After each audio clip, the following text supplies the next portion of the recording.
Oh, I know. You may be up to your eyeballs when it comes to your debt, and you may feel like there is no way out. But I want to give you an inspirational story around my own journey of how much debt I've been able to pay off and how I've gotten to the space where I paid off over $463,000 of debt in less than 7 years. So if you are ready for this juice, I want you to get your pass, I want you to get your papers, and I want you to pay attention because I did this in just 11 steps. So if you're ready, let's go.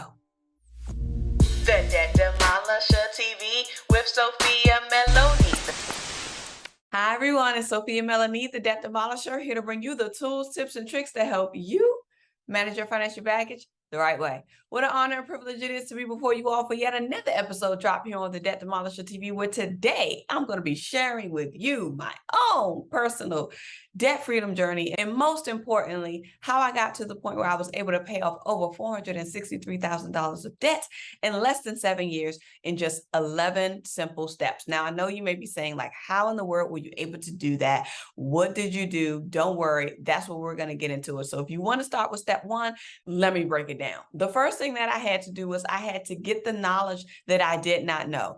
When you're in a whole lot of debt, it could be very, very, very emotionally draining because you may feel like there isn't going to be a way out of the hole that you are in. When I started my debt elimination journey, I was in over $365,000 of debt and I had no reserve to my name. I literally spent every dollar that I earned, and I lived off of credit. I had every kind of debt that you could imagine, with the exception of payday loans, because we don't do payday loans over here. But I had every kind of debt that you could imagine, between credit card debt, student loan debt, mortgages, car loans, personal loans, credit cards, you name it. I had it all. And not only did I have it all, I was in a space where I didn't know how to get out of it because that was all that I knew. And once I got to this point where I did the exercise to realize how much debt I was actually in, because that's where I realized that all of my money was going to every month to debt payments, I had to sit down and say, oh, how am I going to get out of this? Like, what was it that I did not learn that I need to know now? I first had to find the inspiration. So step one is finding some resources that can help you, that can give you the inspiration and the knowledge that you need. One of the sources that I used was His and Her Money. I'll go ahead and link their channel right there. I came across their channel after looking at a pin on Pinterest, and it took me to their website where they have podcasts that they record each and every week. I literally listened to one episode and I went back and watched all of them, and that was a part of my routine to listen to their weekly drop every single week so that I can be able to get some not only inspiration but also some strategy. The next thing I had to do, which was step two, was to literally list out all of my debts. I had to go back and list out what were all of my individual debt accounts. I literally went account by account, statement by statement, profile by profile, and I made a list of the name of the vendor, the balance that was due, the interest rate that was being charged, and when the next payment was due, as well as how much time I had left on a loan, meaning the loan term if it was related to a loan. So I literally created this spreadsheet, made my debt tracker list, and I ordered it from smallest to largest. This is a very popular process that Dave Ramsey talks about, when you order your debts from smallest to largest, so that way you can be able to get momentum. For me, I knew that I needed momentum, so I just needed evidence that I could at least pay off one debt. And because I had so many different debt accounts with so many large balances, I had to start with my smallest, which was one of my credit cards, and I believe the balance was around $1,200. Once I got to the point where I was able to pay off that $1,200, it got me excited and it showed me that I could actually do this. And before you tell your money where to go, you have to actually track your spending to see where your money is going. How are you currently spending the resources that you have?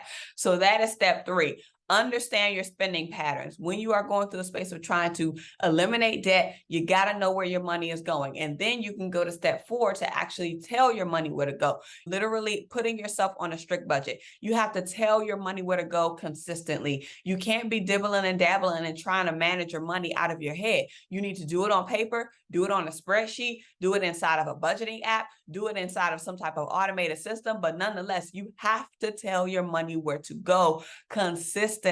It's not an option. One of the practices that I have is that I literally do my budget every single week. If I'm not tweaking it, I'm updating it, I'm checking it, I'm cross-referencing it. I'm always doing something that's going to tie into my budgeting practice. Speaking of budgeting practice, I want to invite you to my next live stream. On Saturday, we hold working sessions right here on the Debt Demolisher TV, where we actually take the time to collectively go over our numbers together. We're having our Budget With Me live stream that's going to be this Saturday coming up have. So I would love for you to come inside of the room. If you want to see any of the prior playlists that we did for all of our working sessions, I'll go ahead and link that right there for you. And then any Saturday that you're free, feel free to come on by. But most importantly, I want to see you in the budget room. Now back to step 4. If you're trying to operate from a budget and you find it so hard to even think of it because you don't like the term, your job and your responsibility is to change your perspective on it. So how can you change the language around budgeting so that it can be inviting and so that it can be encouraging for you to actually want to do it? One of the things that I often share with my clients and I share with my students is that if you don't like the language, you can use a different terminology, whether it be your legacy plan, whether it be your debt freedom plan, whether it be your wealth transfer plan, whatever it looks like, you can call it whatever it is, but essentially it's you literally taking your income and you subtracting your expenses so that you can figure out what the difference is, and that way you can use your difference to either put down towards your debt as principal only or use it to build your reserve.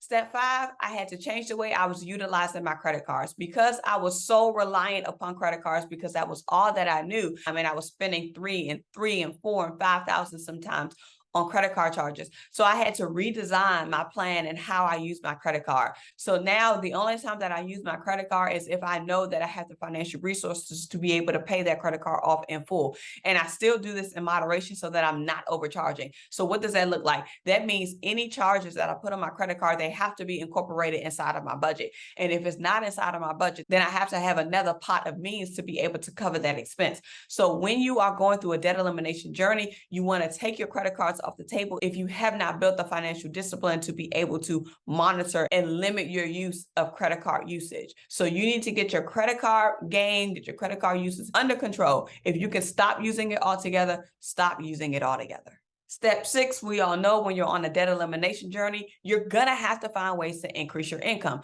So I had to look for ways in how to leverage my talents, leverage my skills, leverage the things that people were already asking me to do for free. And I started to put a price tag on it. Because of my background in tax and because of my background in accounting, I got a lot of requests from people to either do their taxes or help them with their resumes. And once I started my debt freedom journey, I began to put a price tag on it. And let me tell you guys, they paid it. They paid it. So you can begin to put a price tag on what it is that you already do for free so you can find ways to increase your income. We all know that there has to be multiple sources of income, and we can't just think that we're going to be able to eliminate over $400,000 of debt in just one source of income. It's possible, it's doable, but you always want to be looking for different streams. How can you find your new stream of income? How can you find something that you've already been doing for free that you can now monetize? Think about it, use your strategy, but in step 6, you're going to increase your income. Now, after we've been able to focus on our top line, which is our income, to increase it, you always want to make sure that you're looking at your middle line, which is everything that makes up your expenses. So when you're looking at your debt elimination journey, you want to scrub your expenses to its finest. What are you wasting money on? I have to tell you guys, when I started my debt elimination journey and I actually started to go back and look at where my money was going when I did step 3 to identify my patterns, I saw that I was spending $500 a month on eating out alone. And that was just during the work week. That wasn't even including times when I went out with dinner with friends in the evenings or on the weekends. So I can only imagine how much more I was spending during restaurant times. Literally add up and look at where your spending is going. And this is why it's so important to categorize your expenses and utilize a software that can help you do that. One of the softwares that I use is Wave Financials, and it's an amazing tool that I've been using for a very long time to help me track every single expense. So when I'm going through my analytics and I'm looking at my numbers, all I have to do is just click a button to generate a report, and it will literally break out everything in categories so I can see the percentage. And if a percentage is way too high for me, that I will need to make sure that I trim it down. Another avenue that I use is I use my budget outline templates. I have budget outline templates and I have monthly budget versus actual templates that will help you with getting those percentages, as well as helping you analyze, is this expense even necessary? So many times we have expenses that we don't even need, but we spend it anyway, or we do it out of convenience. Let me tell you, your convenience is costing you. Can I repeat that? Your convenience is costing you. And if you want to be able to get out of $460,000 plus of debt, you might want to revisit how you're spending your money. And I mean every penny of it. I know I'm dropping all of these financial gems right now, but it would be so kind of you if you could just click the notification bell, if you could hit the like button, if you could subscribe, and if you could share this out to let everybody else know, because these gems are not only things that you can apply, also others that you know can apply to. So make sure that you go ahead and hit the notification bell, and be sure to follow me on TikTok and Instagram if you have not done so already. And I would love to see you inside of the room. Let's go. Now back to our regularly scheduled program. So step 7, scrub-a-dub-dub those expenses down to the penny. Step 8 is to find ways to trim down those necessary costs. So we know that we have housing and we have living expenses that we have to obtain. But let me tell you, there is a strategy and there is a way for you to cut down on even the essential expenses that you have. One of the things that changed the game for me was making sure that I found ways to limit and reduce my utilities as much as possible. So what did I do? I unplugged things that were plugged in that weren't in use. I made sure that I kept my water usage down very low. So be mindful of how you're using your everyday utilities. Look around your room right in this moment and tell me how many things are plugged up right now that you're not using. How many lights are on in your house right now that no one is in the room? Pay very close attention of how you can trim these costs. Use this strategy, and I'm telling you, you can be like me, where I took my electricity bill from $113 to $13.10. So if I can do it, you can do it. Now on to step 9. This is going to be a hard one, and this is something that you may not want to be able to do, but I had to learn to tell people no. I had to learn to say no. As a recovering people pleaser, one of the things that I was so adamant about was spending money and spending resources on other people so that I could feel better about myself because of the way that they responded as a result of me buying things for them or doing things for them. And I had to learn to get my self-esteem all the way up. I had to learn and understand that money cannot buy love.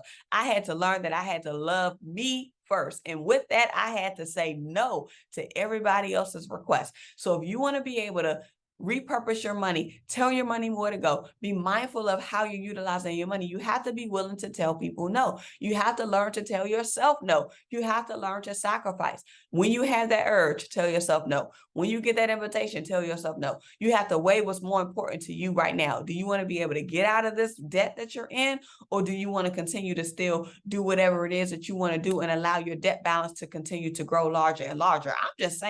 I'm just saying, you have to be willing to sacrifice. And if you're not willing to sacrifice, then these steps are not for you. Next step is step 10. So the 10th thing that I did was that I became a DIY minimalist. Yes, I had to learn how to do my own hair. I had to learn how to do my own nails. I had to learn how to do my own pedicures. I literally became a DIY diva. I learned how to do all of these things, and it saved me so much money from going to the beauty salon, going to the nail salon, going to all of these different places where I was spending maybe $400 and $500 a month consistently. I literally looked up how to get cost-effective natural hairstyles on the low or something like that, and stuff will come up and I will find all of these different ideas. I will find ways to do my own hair. I will find ways to get my own nails done or do my own nails, use gel machines, like all of this stuff I was able to improvise and preserve, and it worked out. You want to make sure that when you're in this game and when you're trying to get out of the debt that you're in, you have to be very mindful about every penny that you spend, every dollar that you spend, because it definitely has a purpose.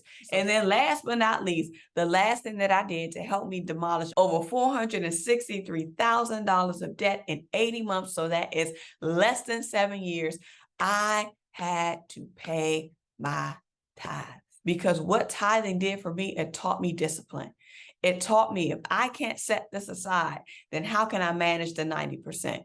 And then it also taught me that I had to learn to pay myself as well. As I navigated along in my journey, my order was all wrong. I was paying everybody else first and not paying me. And I had to learn to pay the Lord first, then pay me, and then pay everybody else. And my formula works miraculous for me. So if there's anything that you need to help you build a form of discipline, tithing, giving is going to be the way to help you build that discipline that you need. So that was all that I did to get me to this space. But if I can do it while managing 2 households, then you can do it as well. There's no excuses. Either you want this or you don't. And if you want it, you're going to find a way. Because the $463,000 of debt can be gone in 11 steps. For me, it can be gone in 11 steps for you. Remember, your financial prosperity awaits you, and so does your financial sanity. You already know what I'm going to tell you to do, and that's what? Get to work. All right. Bye. The Debt Demolisher TV with Sophia Melone. The Debt Demolisher TV with Sophia Melone. The Debt Demolisher TV with Sophia